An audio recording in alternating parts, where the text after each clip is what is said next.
Ladies and gentlemen, welcome to episode 47 of the Survival Project. Today's guest is Natasha Flynn, and to be 100% honest with you, I had never heard of the condition we're discussing until recently. Functional Neurological Disorder, or FND, affects around 9,000 people here in Ireland, yet very few of us know what it is or the devastating impact it can actually have on someone's life. It's as common as multiple sclerosis and ranks as the second most frequent reason for a neurology referral. Tasha's life changed overnight after experiencing what she first believed was a stroke, followed with seizures, paralysis, chronic pain, memory problems, and a condition that's taken away the independence that she once knew. Today, we talk about what it's like to live in a body that you can actually no longer trust, the grief of losing your identity, and the fear that comes with illness. This isn't just a conversation about illness. It's about resilience. It's about choosing hope when there isn't a clear answer. Finding joy in the smallest moments when life looks nothing like you imagined. Tasha is an incredible woman because despite all she's gone through and is still going through, she's able to come on here and have a laugh with me. Here's my conversation with Tasha Flynn. Tash, welcome to the Survival Project. It's great to have you here. Thanks for having me. It's been a while since we last spoke, and a lot has gone on in both of our lives since the last time we spoke. So it'd be great to dive into what has gone on and share with everyone your own journey. Would you mind diving into your first seizure and kind of everything that subsequently happened after that? My first seizure, it's kind of hard to remember because obviously I'm kind of out of it. But Should be my laughing, memory, but yeah. yeah, no, but I am out of it. And like, I kind of have to ask my husband or my friends to kind of remind me of what happened. But from my recollection, I just remember losing complete control of my body and then coming around. I don't know how long it kind of went on for, and I had no memory of it. I'd hurt myself, and then when I'd kind of fully come out of it, I'd lost the use to use my left leg. I couldn't walk or talk. So that's kind of my bits of recollection. My husband's probably better to be on this podcast We'll get him on. telling my story because I don't remember a lot of it. So he's the one that sees it all, but that's my recollection of kind of coming to and not being able to walk. It's quite frightening, not knowing what's going on. It must be terrifying having no recollection and knowing that you lost complete control, and terrifying for your husband to witness it. Like, there's a lot of moving parts there. How Yeah. have you kind of coped subsequently with the thought that they might come back, or the ones that followed afterwards? It's hard to describe. I kind of forget they happen. So I kind of carry on each day as if they're not going to happen, but then bang, they happen. And then I kind of just forget about them again. It's really difficult. Part of my condition is my memory's really bad. It's kind of a blessing in disguise, but I'm 2 weeks seizure free, 2 weeks. So we're like, woo, we'll celebrate that. So Yeah, got to yay. celebrate the wins. Got to celebrate the wins. Yeah. 2 weeks, but they can happen anytime. So it's kind of just getting used to trying to push my boundaries and go out more and see people more and just know that this could happen. I have to accept it. It is what it is at this stage. Yeah, and it's as life has to go on. You have to live your life. And is there any kind of, Exactly. I suppose, plan that you put in place when you have to go to like a social setting or anything like that? Is there any way you can kind of, I suppose, safeguard yourself in case it happens? A lot of the time I avoid a lot of things. I try to say no to a lot of stuff because it could be triggered by lights, noise, crowds, heat. We could be here all day going on with the list of triggers. So a lot of the time I tend to just avoid a lot of events and social events or crowds. It's kind of sad in a way. I kind of just stay at home to avoid. I don't want to ruin things for everybody because I could just be like, oh, bang, there she goes. I just had a seizure. All attention on me. Yeah. Yeah, like that's how I feel sometimes about it. So I just avoid a lot of things, I think, is the only plan I have. I am on medication for seizures, but you still have a few breakthrough seizures that happen. That'd be so hard because I wouldn't say you're like a non-social person. You know, you would be someone who's Yeah, sociable. no, Like. yeah. So now there's The a last new. 3 years, I'm kind of just like I feel like I'm just in a home looking out a window. I don't go to things. I try and avoid things as best I can. That must be obviously so isolating is the first word to go with, but so hard that it has kind of robbed you of identity and the things that you would have done previously as like, you know, as part of your core that you would have just done naturally. And like that idea of, you know, peering out the window, like that is heartbreaking for me to hear that you're going through it, but you're the one that's experiencing it. So it's such an unfortunate detachment from your previous life. For you yourself now at the minute, when you think back to kind of how things started and the uncertainty, could you take us back to kind of, I suppose, from the first seizure and figuring out, oh my God, what the hell is going on here? So we were in hospital after first of all, I had a TIA. So it's like a mini stroke. Got home, was trying to recover from that, and then the seizures started happening and the paralysis. So we went in to hospital again. I was seen by neuro, and they were doing loads of tests and stuff on me. They thought it was Lyme's disease, thought it was MS, couldn't figure me out. And then eventually I got this diagnosis of FND, which is functional neurological disorder. It's actually quite hard to say when you have functional neurological disorder because it affects obviously your speech. And I have tics. Some of them might come out today during this episode. And they can you remind me what you asked me? See, I'll go off on a tangent. Oh My no, memory's bad. yeah. No, What were it's you saying absolutely there, fine. Jen? You're covering every base there. Just about. See, my memory's bad as well. Yeah. What did I ask? But I was just kind of diving back into the uncertainty of figuring out what the hell happened here. So first of all, you had the stroke, and then the seizures came subsequently. What was there any? Is it a genetic component that kind of brings it on? Or is it just rotten luck? What is the kind of trigger for starting things? So they were wanted to do genetic testing on me to figure out could it be something like that, but I was kind of wary of having all the genetic testing because I was afraid of what else would they find. So I'm very much let's just no, Yeah, let's not let's stick my head in the sand. yeah. Let's not go Out of down that sight, out of rabbit hole. mind. Yeah. Yeah, exactly. So they kind of still don't know what causes this. They put it down to sometimes is it trauma? Is it an injury that's happened? Is it mental health? They don't know. It's so broad and wide that they just haven't a clue, to be honest. They're still figuring it out. It's been around for hundreds and hundreds of years, this condition, but they still haven't figured out what exactly causes it. You must be So thinking, oh, lucky me. yeah, I was like, all right, okay, so this is it then. And they're like, oh, there's no cure really for it. So bye. You Yeah. just go home and figure it out yourself. Just like, No pressure. no, like some people are like in a wheelchair, like for a lot, like for with this, and they're like, oh well, just go to therapy or do some physio. We don't know. We can't really help you. The infrastructure isn't here in this country really to help people. So it's very frightening condition. Oh my God, yeah, I hadn't heard of it until we started talking, and I read about it, and I'm thinking, oh my God, it's so debilitating, and as you said, so frightening. Like it must be so full of Yeah. fear, as you said, for social settings, different things, being on your own. Like when you heard that there's no cure, like how do you even react to that? How do you like process that? It's just I don't think I have processed it still. I'm in my third year of it. I'm very stubborn and I kind of just block it out and just keep pushing on and being positive about it. I don't think I'll ever fully process it. I think you just have to take it day by day and just be as positive as you can be and just keep pushing on. That's the only way. That's from my personal experience. Is how I deal with it. It Yeah. is it's devastating because you lose everything, your independence, your confidence, you have to grieve the old person that you were in a way. So if I find out how I process it and deal with it, I'll let you know. Part two coming up. Yeah, But Joe.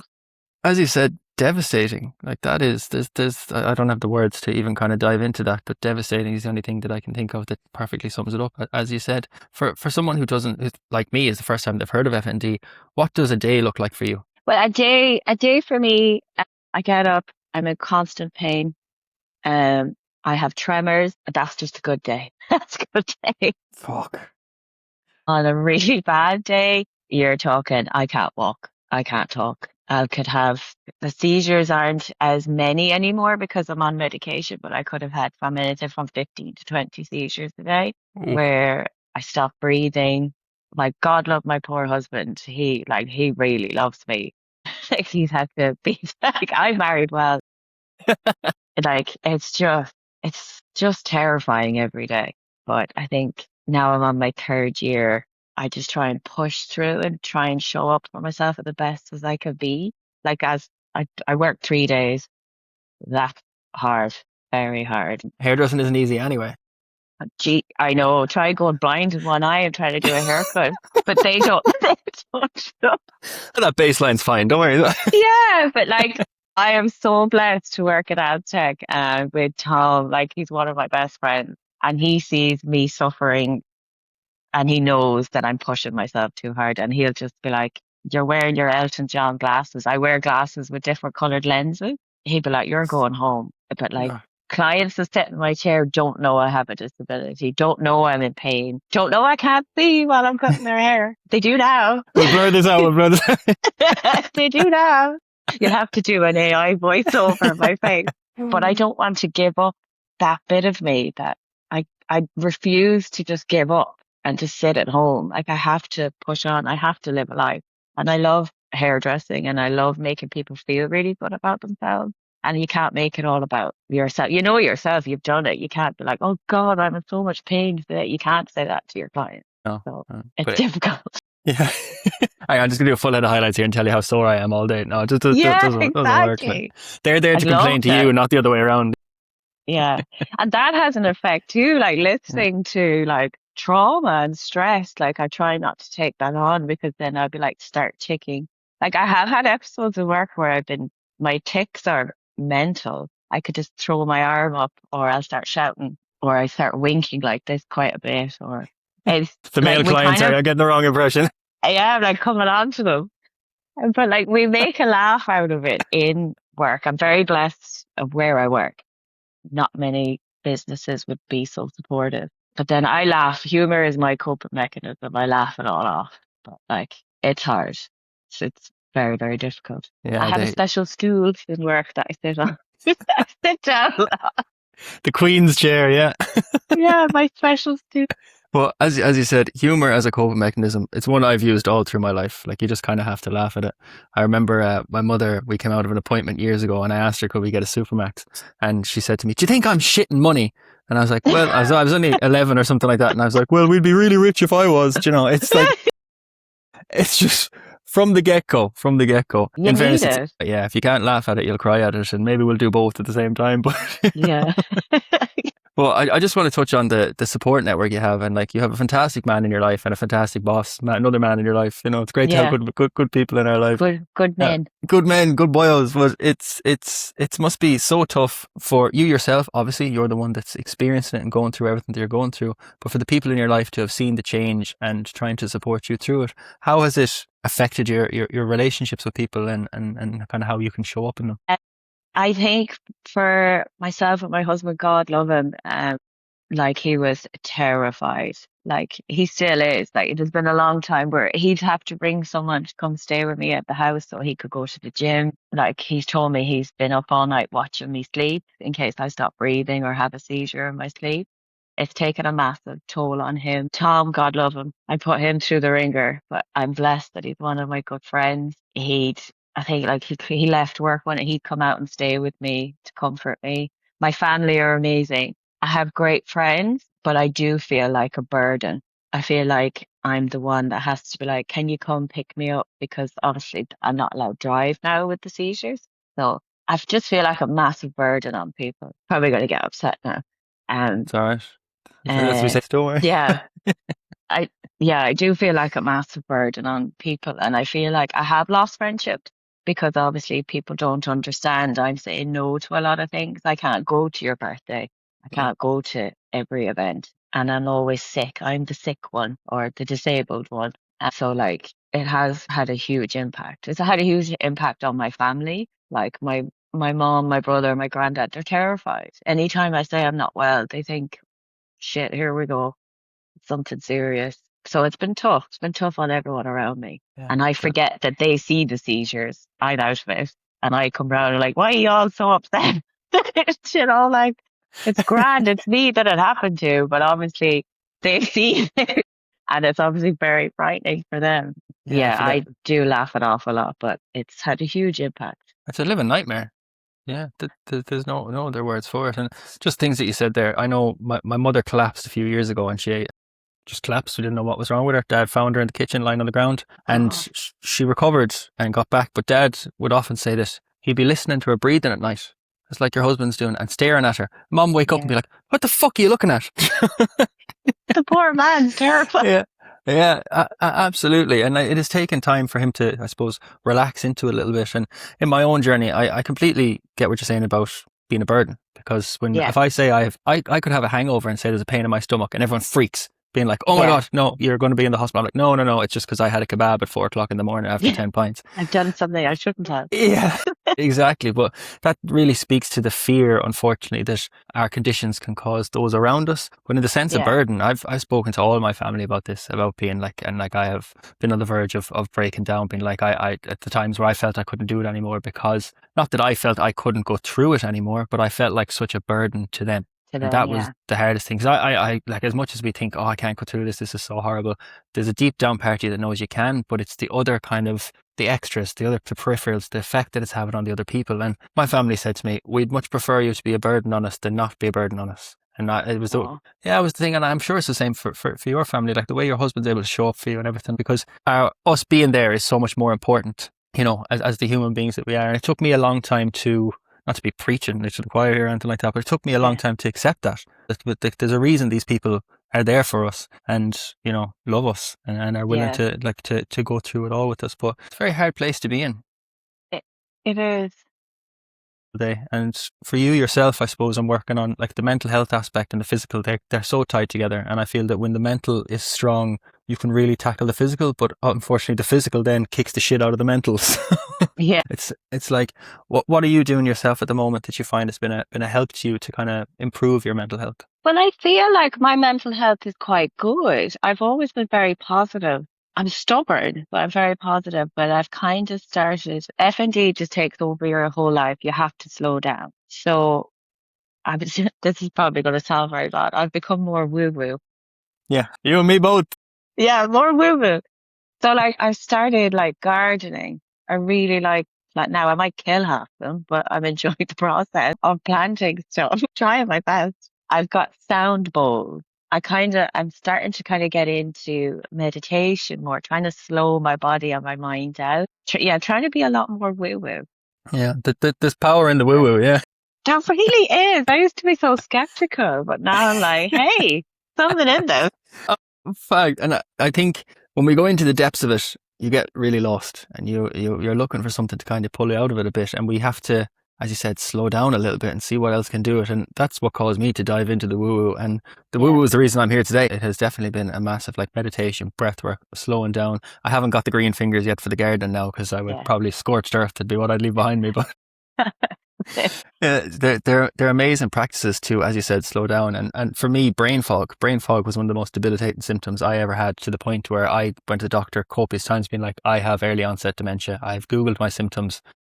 I'm finished. And they're like, we don't think so. We think it's brain fog connected to your Crohn's. But even I'm talking there, I'm like, what's my point? But the breath work, the breath work has definitely been a major factor in me regaining that power of my mind, because I suppose when you're traumatized and your brain is moving at a million miles an hour trying to process everything that's going on, and obviously you're dealing with what you're going through, the breath work for me in my own experience has allowed me to slow the whole system down a bit, to recollect my thoughts. I think when you can combine both the Western and the Eastern and then all the different philosophies together and really learn from them, it's a beautiful thing to be able to bring into your life. I just want to talk to the point of you being able to work and kind of maintaining some of your independence through that. What are the steps that you've had to take to, I suppose, try and remain as independent as possible, yet knowing that you still need help and support? I cut down my days to 3 days. I don't take as many clients. I'm starting to feel a little bit more open now with people to let them know I do have FND. Then it's like, what's that? And I'm trying to explain it. And then it's just like, oh, here, like, then they're kind of going, well, you don't look sick. You look Yeah. great. I'm like, I don't feel great. Okay. Thank you. So I kind of just slower, take less clients. I really try and look after myself. I could rattle with the amount of supplements I take. And I just have to pace myself. I really have to pace, because if I get overstimulated, overtired, I'm having a seizure. We're going to have a full blown episode. And then it's traumatic for everyone. So I just have to, pacing is massive. And if I'm tired, like I'll get sent home. It's like, you're tired. You can't be here. Go home. So that's a massive thing. Like, you just pace yourself. Good sleep. I really have to look after myself in order for me to show up for those 3 days that I work. 'Cause I love work. I'm a devil for work. I love it. It's so hard to be so driven and loving your work, which is such a social thing. But obviously, because it's such a social thing and physical thing, it's obviously so draining on you. But it's still your how would I describe it? Your It's my passion. attachment. Yeah, Yeah. yeah, yeah, completely. And to retain your passion through all this is so important to your sense of identity. And I suppose, how much has this diagnosis and the symptoms you experience every day affected your identity and who you see in the mirror? To be honest, I still don't know who I see in the mirror. Again, you're probably going to make me get upset again. I don't open up to people, but I've lost complete confidence. I don't know who I am anymore. It's hard. You hear these words, you have a disability now. You're going to have to stop doing this. You can't go here. With no cure.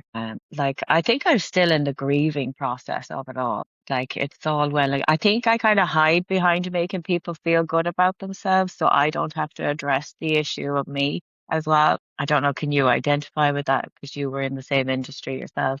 Just try and hide behind all of that. Like, you've probably seen my social media, I act like the dick and have a laugh. No one will see the real me. No one will see the real, but I'm struggling with it big time because I was a confident, outgoing person. And now I feel like I like to just hide away, not tell people how I'm feeling.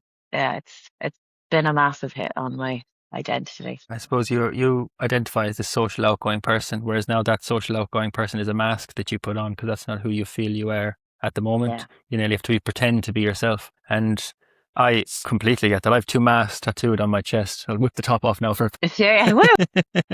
woo. But I got them so many years ago because I felt I was always putting the mask on of myself. I never felt who I was because I was always so chronically fatigued and different things like that showed up in my life. And the brain fog would take me out of conversations, you know. So I completely get that. And it's so hard. Your physical body has caused you to have to remove yourself from your passions and your identity. And you're still clinging is the wrong word, but you're still bursting yourself to maintain everything that you need to do. And it's a fantastically impressive thing to see that you, as much as you feel you have had to retreat into yourself, you've kind of said, well, fuck that. No, I'm not. You know, you're still being true to yourself and maintaining your passions, like going to work and the different things like that. I know you said you find it very hard to open up to people, and look, we can take out anything out of this that you want, so don't No, worry. sure. Look, I won't watch it. Just put it up.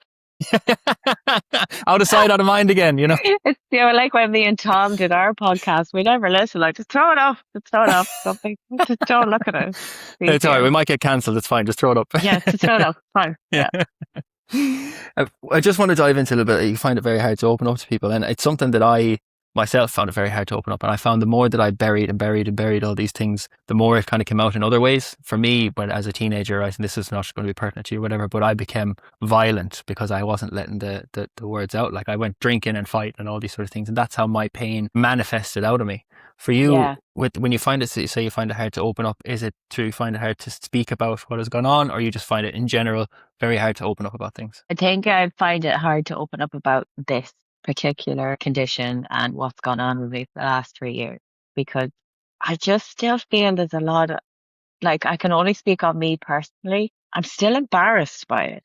I'm really embarrassed. Like today is actually a good day. I'm shocked I'm actually able to speak to you as well as I am. But like, if I have a tick or the speech goes in work or with people, I just like, I'm so embarrassed. So that's why I find it hard to open up to people just about this condition.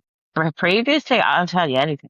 It's just about this condition I struggle with because there's just an awful lot of embarrassment from me because I just feel like my body's just given up on me, and it's like I feel locked in. So I don't like opening up to people about this condition. It's just this, really. I completely get that, because as hairdressers we tend to be talkers, you know, and you tend to share quite a lot, you know. Sometimes it comes out of your mouth and you go, oh fuck. Yeah, shouldn't have said it. She's not coming back. Shouldn't have said that. I completely get that, and for me, Crohn's is my dirty secret, and the ostomy bag was my dirty secret for years. I never told anyone. My friends would know and family would know, but it's so funny. When I started the page, so many people said to me, I've known you for 20 years. I didn't know there was anything wrong with you. It's like, it's not mental. Yeah, because you get very good at hiding these things, because I was embarrassed. I was so embarrassed that anyone would think that there was anything wrong with me, which is such a negative thing. It's a thing you can't help. It just is what it is. It's how you feel. You're not going to wake up one day and be like, you know, oh God, I shouldn't be doing that. But it's a very real feeling to have, because it changes so much of who you are, and it doesn't allow you to be. Go. We've had a tick there. No, we got it on camera. Yeah. Hey, there we go. Doing the dance and talking. Yeah. Hey, there we go. They're off. We just laugh at that. I was like, I tell people, ignore them, they'll go away. They just come to say hello, they'll be gone in a minute. Yeah. Tom at work starts kicking back at me. I'm like, stop it.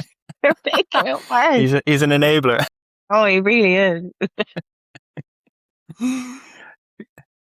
Yeah, take your time, no panic at all. And that it's having that involuntary control of your body. The only way I can compare it to my own likeness was that I used to not make it to the bathroom and I have no control. If I got the Yeah, urge to go, that's it. It'd be a problem. And it really steals so much from you because you have no trust. And if we can't trust our bodies, who can we trust? And your body's the vessel you exist in, and thinking that that's yeah. going against you is shockingly hard thing to have to deal with. If you were to, I suppose, take a step back from yourself and look at everything you're experiencing, and say someone else was going through it, what advice would you offer them? Um, so I'd say go easy on yourself and ask for help, ask for support. There is a huge amount of knowledge on social media about functional neurological disorder. There you go, you got that on.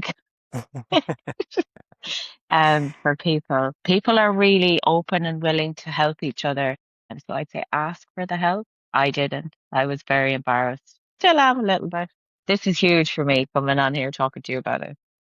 I Um, just wanted to say, just with your tick there, like I actually didn't notice it until you mentioned it. I just kind of thought you were yeah, like gulping. Do you know what I mean? So it's not as, yeah, I think we know ourselves and we're experiencing like, oh God, everyone's noticing. But I'm watching you right here, and I was just like, it's not something. I yeah. was like, oh, These that's are the tick. or you'd notice if they got really aggressive. I'd Yeah, probably be okay. like waving my fist at you on the Yeah. screen. Like, these are just mild ones. It's great. The meds are kind of calming everything down. So So doesn't help with the there is memory though. levels to it. Like, yeah. Oh god, yeah. Yeah, if they were bad, I probably wouldn't be on tablets. Like, Yeah, no, that's understandable. No, that's really good advice, just to slow down and accept the sport, because it's very hard to accept that you need help, and I would oh have, yeah, yeah, massively. Yeah. it's so hard, and I like you, I would have found the hardest thing I've ever gone on my journey was accepting that I needed help, and you make life a lot harder for yourself when you refuse the help. But by, I suppose, being open and honest with the people around you, you give them agency to help you, because it's as much for them as it is for you. Because if you're refusing help, they feel useless, and Yeah. that was a big lesson for me, that by allowing people into my life or whatever, I can now allow them agency to be able to help me, rather than just looking in from the outside and feeling bad for me and pissed off then that I was suddenly not allowing the help. So it's brilliant advice for people when you're, I suppose, moving forward in your journey and everything you're experiencing now. What are you hopeful for in the future? I'm hopeful for people to become more aware of this condition. And I'm hopeful that for me personally, that I'll go into remission forever. That'd be great. Yeah, fingers crossed. More woo woo. I think I'm just hopeful, just maybe to like have a whole day without a symptom. That'd be amazing. That's what I'm hopeful for with living with this illness. As you can see, the medication makes your brain just kind of be like, what? It's very zombie. So like, I'll just go off on a tangent and then come back to you and be like, what were you saying to me there? I can't remember. Memory is gone. I think I have early onset dementia or something, but it's the medication. Yeah. Well, to be honest, you haven't gone off tangent. You've answered every one of my questions absolutely No, perfectly. So, thank you. You but should see me at work. I'm like, what? Don't tell me anything. I won't remember. Don't tell me. I think that, even, I know that is definitely a neurological symptom of it, but when you're in such a high stress state 24/7, even when you don't feel stressed, I think that, like, underneath the surface, there is a stress level that you're not, it's not that it's not present in the moment, but you have so many things, so much bandwidth in your mind to be thinking about different things. It's very hard to take the information in and retain it. And Yeah. everyone that I speak to who suffers with chronic illness across the board, no matter what it is, will always say that memory is a problem for them. Really? That's Yeah, interesting. every single person I've come across. And even only yesterday, I was speaking to a guy, and he was like, yeah, he said, my early 20s don't remember half the things that went on. It's like, Yeah. yeah. It's mad how it happens. But you have to think about so much when there's so much to think about. Obviously, that, like, when people tell you things, my mother used to be saying things to me, like simple things like put out the washing, and she would think it was just laziness that I wouldn't do it. I'd genuinely forget about it, wouldn't have a clue. She'd come home from work Yeah. and I'd be like, fuck. Yeah. Yeah. That's awful. It happens all the time. Like people tell me things, like even in work, like a work situation, mix that color and that color, and you leave to walk down to mix it, and I'm like, and I'll go off and do something else. Like, why didn't you mix the color? I forgot. I genuinely forgot. Like in the space of a minute. Awful. When I was training, I remember the woman who was training me up in Dublin, she'd say to me, mix, would say 7077. And by the time I'd get to the colour rack, I'd be like, 70 and 773. Completely would muck it Completely up. different. I love Yeah. it. So I'd have to write it down. Like I know that there is steps you can take to help all these things. I used to keep like a little notepad, not even notepad, a smaller thing than this. Yeah, that's ideal. Absolutely. There's nothing like writing it down in front of you because at least then Oh, you get to read it back to yourself. You know? then forget it again. It's fine. Yeah. Like, what did I write down? I can't even read my own writing. Yeah. Happens all the time. Well, I think it's such a powerful thing that we can come on here and like as serious, like there's no denying how serious, but we can have a laugh about it because it's just you have to tackle it head on. Like as I would always say that we are not our illness, we're not our disease, we're our reaction to it, and the better we can react ourselves, the easier we make it on ourselves. But I just would like to dive into possibly, is there anything like what are the positives that you can take from the experience you've gone through? The positives I can take from all of this, like if I look at it, if I flip the coin and stop being like, oh, I can't walk today, my life's over. I just put me in a home. There's a positive side to the coin where it's made me slow down and appreciate this real simple thing, like the simple thing, like time, just time having a cup of tea with my husband, friends just calling to have just to talk to you, just being out in the garden killing plants, like simple things. Like I really appreciate that. I don't want for anything. I think it's really made me slow down and really be grateful for what I do have. And you see value in things more. Like life's not about money and buying this, that, and the other. It's time with people. You're put on this earth for a short time. And by me developing this condition, it's really made me value every day. Like genuinely, I'm so content in life every day with what I have. But that's the positive thing from getting this illness. Now, some days I'll be screaming. I'm like, but I think most days I am very positive about it. No, I can hear it in everything you've said today. Is you are positive about it, and you have reacted so well to something which has like other people would be crushed under the burden of what you've had to go through. I don't know if I could do it. My God, like, and people always say to me, "Oh, Jonathan, you're so strong," and then I hear what other people go through, and I go, "I'm not that fucking strong." But I think everyone's on their own journey. Like I think I always try and look at say someone else is worse off. So just get over it. My granddad is one of my most bestest friends in the whole world. I love him. He's 90. He's stubborn. He is very positive.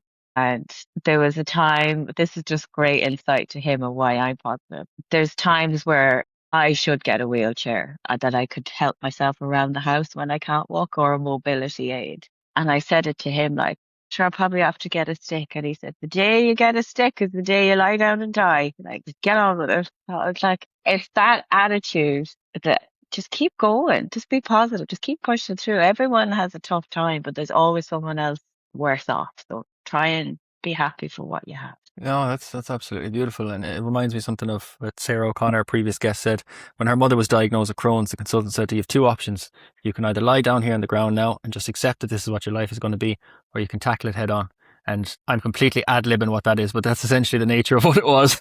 Yeah, yeah, You do have two options, and yeah, like what a beautiful thing for your granddad with all his knowledge of the 90 years he's been around to yeah. have that. There's still that motivation and everything like that. It's absolutely Just, brilliant. just keep going. Don't give up. Just keep Yeah. going. That is literally like you have the two choices. You stop and you let it consume you, or you keep going. And keeping going is the only way. It's the only Yeah. way out is through. So no, Yeah, it's on my belly going to work because I can't walk. I gotta get there. scissors in the back pocket. Yeah, ready to go. I'm coming. Blind in one eye. I'm ready. Can't stop this train. Let's go. Lord. It's been an absolute pleasure speaking today, Tash, and it's been such an insight into something that I didn't even know existed. Well, like, is it when you say it's been around for hundreds of years, obviously, but it's not that common of a condition for people to experience, is it? Eh, No, but there are, I did my figures. There are 9,000 people in Ireland living with functional neurological disorder. Okay. There is a great charity set up. It's called FND Ireland. They are doing great work canvassing for more infrastructure in the healthcare system to help create pathways for us to get the care and rehabilitation that we need. There is this clinic in St. James's as well that's starting to open up. So it's becoming, the more people talk about it, the more people know about it. So it is 9,000 is quite a lot. Yeah, like yeah. I was very of surprised by that people. figure. Yeah, it is. There's quite a lot of people with it. So spread the word. Yeah, and Or that's what this podcast is all about: is people coming on to spread the word and share the information they have to make someone else's journey a little bit easier. Because that's how we all get better, by yeah, sharing our experience and knowing that we're not alone. And the fact that there's 9,000 people in Ireland and I haven't heard of it, and I think I've heard of every chronic illness now at this stage.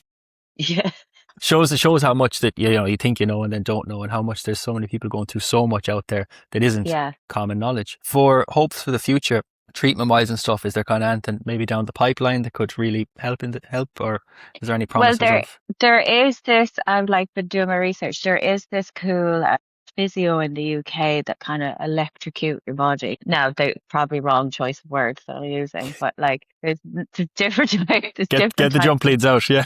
Yeah. What's that movie that got? No, never mind. Don't go down there, Tom. You do it. There you go. So they do like physio and they work with the nervous system. Like, I don't know, they're not electrocuting you, but they're doing something. Mm. That's coming down the pipeline. There's better MRI imaging machines in the UK. So the UK seems to be like way ahead compared to here. So I'm hoping with a bit more canvassing from FND Ireland to the government, we'll get more infrastructure and more rehabilitation. Wait, something instead of just being like, you have this. Go on home now, figure it out yourself, Yeah, that's callous. Like that's like you're getting an absolutely life changing condition, and you're told to go home and figure it out yourself. Literally, like, there's your sunflower lanyard. Off you go. It's gonna make my life so much easier. Thank you. Now, not to be saying that those things don't, because they are fantastic initiatives that people have set Yeah. up, and really and truly. For the charity FND, if anyone wants to get in contact with them, how would they go about that? You can get in touch with them through their website or on Instagram. I think it's FND Ireland, just FND Ireland on Instagram. They're really good. There's so many people in there that they'll just put you in this peer support group meetings. So if you want to, if you're having a tough time, you can go to one of the group support meetings. They're very good. They have a lot of knowledge on their website about what they're doing and what they're trying to do to achieve better care for people living with this awful condition. But they're very good. And FND Hope UK as well, you can reach out to them. They're quite good at getting back in touch with you. Or even just, I'd be on TikTok and there's loads of people with it and they're setting up their own little charities and support groups and just talk to people. Yeah. Yeah, social media is fantastic, isn't it, for us all to go on. Isn't Like, you it? can Yeah. Google things now, and there's someone talking about what you're going through, and you don't feel like, when I was first diagnosed, there's no social media, any like that. My mum used to be reading books off the shelf. She'd go into Eason's. She used to work in Barry's. She used to go into Eason's every evening. It seems there are new books out about Crohn's. So that used to be so much harder to get information. But Yeah. it really is the power of social media, and hopefully through this power of everyone becoming more educated, that we can all have a better experience of life through the symptoms. But Tasha, you've been absolutely fantastic to speak to you today. Thank you. Is there anything that we haven't touched on that you'd like to talk about? I don't think so. Just thank you so much for having me on. If it wasn't for you setting up this podcast and because I've known you previously and I knew you weren't well, I'm very proud of you. So you've given me the inspiration to come on and talk about mine. So thank you for Thank, having me. thank you very much. That means a lot. Like, it's just, we're all in it together. It's a Yeah. shit show, but we all have to come and laugh about it. It really is, isn't it? Yeah. But no, Laughter no. is the medicine. I tell Oh, you. that's a fact, and I think that Yeah. just speaks to the mental game as well. As I mean, you can laugh through the pain a bit. It does bring you up. It really It does, yeah. helps you fight through it. But no, Tash, it's been fantastic to speak to you today. I just want to hit you with one last zinger now before I leave you. I Oh, love go on asking people then. this question. What does happiness mean to you? Happiness. Happiness means to me just time. I think I've already touched on it. Just time. Time with people, genuine people that love and care for you. That's happiness to me. I refuse to water dead plants is my new phrase. So happiness is just time with loved ones. Because again, your life could be turned upside down like that. So happiness just with loved ones. Time. That's the answer. And it's very funny because I spoke to a man. Now, this man doesn't have any health issues, but very, very successful businessman. And he said he spent most of his life working. And he thought, and I said, well, if you look back in your time, would you do it all again? And he goes, I don't know. I thought, okay. And this man now is financially secure for generations, is what I'd call it. But he still looked back, and it's not like, oh yeah, I'm very happy with everything I did. He still has the longing for the missed connections and the time that he could have spent with other people that he missed out on. So I think, unfortunately, chronic illness forces us to learn these things a lot earlier. There's no choice. Yeah. Now, I wouldn't mind having his money while I learn it, but anyway. Yeah, that'd be great. We could buy all the woo-woo things. All the sound bads, everything would be great. I love it. Yeah, great. No, Tash, it has been absolutely fantastic speaking to you today, and I really appreciate you coming on and being so open. Thank you. Thanks for having me. Absolute pleasure. Massive thank you to Tasha for coming on, sharing her story so openly. If Tasha's story taught us anything, it's that not every illness is visible and not every battle can be seen from the outside. FND affects thousands of people, yet awareness is still incredibly low. I can hold my hand up and say I actually knew nothing about it before. If this conversation helped you better understand it, or you know someone who might benefit from hearing Tasha's story, I'd really appreciate if you could share it with them. If you'd like to learn more about FND or to access support, you'll find links to FND Ireland and the resources that Tasha mentioned in the description below. As always, thank you so much for being here. I really appreciate your time. And if you learned anything from today's episode, please follow the podcast, leave a rating and share it with someone who might need to hear it. Thanks for being here, and I'll see you next week.